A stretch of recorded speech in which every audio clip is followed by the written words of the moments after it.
In the meantime, the Information Minister, Robert Morgan, on Monday explained how the over $40 million of taxpayers' money was spent. Now, the administration is, however, tight-lipped on how much money was put into the campaign by corporate Jamaica. More in this report. The Office of the Prime Minister said $18.2 million was spent on lobbying expenses. An additional sum of over $25 million was spent for the Jamaican delegation to attend the Commonwealth Heads of Government meeting in Rwanda in June, where the vote took place.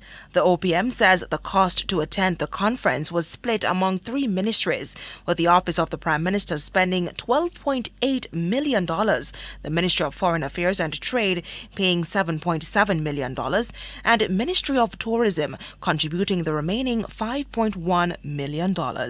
As it relates to corporate support for the campaign, Minister with responsibility for information Robert Morgan said the government is not in a position to speak on private donations. That was a private arrangement between 2 private companies. The government was not a party to it. We have released all the information that the government is party to.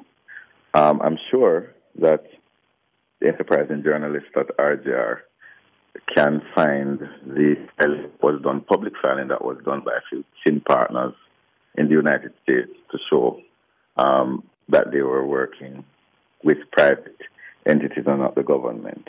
We could never really reveal contractual relationships between private companies. That would be highly inappropriate. Mr. Morgan added that Prime Minister Andrew Holness will still answer questions on the financing of the campaign that were tabled in Gordon House on June 28 by MP Julian Robinson. Parliamentary questions are understanding orders, so they have to be answered in Parliament.